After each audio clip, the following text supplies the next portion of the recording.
Dead Stripper, Chapter 4, Scene 11. It's a little before 4:30 in the morning by the time I get home, and still dark outside.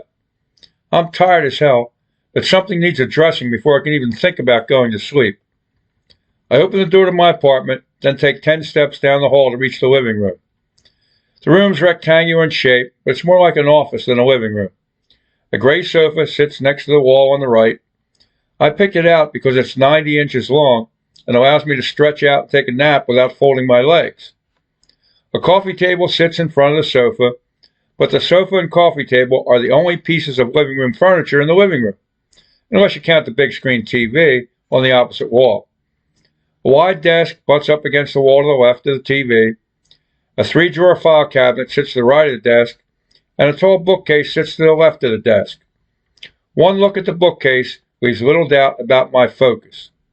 In Cold Blood, The Godfather, The Carpetbaggers, Helter Skelter, Born to be Wild, Silence of the Lambs, Compulsion, God's Pocket, Mitigating Circumstances, Rosemary's Baby, Cape Fear, Nightmares in Pink, The Black Dahlia, Mr. Majestic, Glitz, One Flew Over the Cuckoo's Nest, The Adventurers, The Dreadful Lemon Sky, and The Valachi Papers.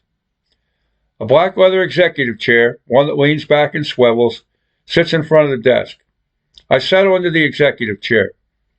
A laptop sits on the desktop and a printer sits off to the left. I open the laptop, then make a couple clicks to get to my inbox. Here's one from OneDrive about photos I uploaded yesterday, like I didn't already know that. Here's one from Uber trying to lure me into leasing a vehicle from them. Rip-off. Not interested. And here's one from Ellery Queen Mystery Magazine. That's the one I'm looking for. I cross my fingers, open it, and take a look. Motherfucker. It says, "Dear writer, doesn't meet our standards." Shit. Another rejection slip.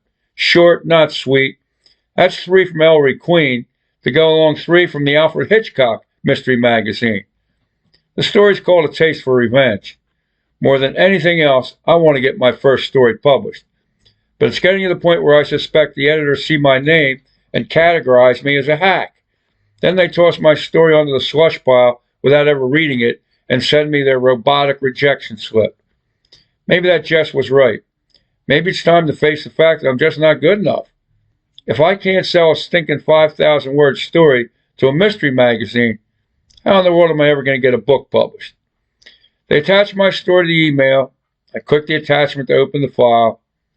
It takes 15 minutes to read the story from end to end and as objectively as possible.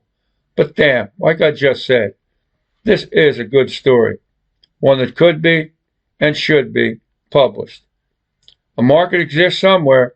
I just have to find it. Is that Blondie I see behind me? Anyway, that's it for Chapter 4. Coming up next, Chapter 5.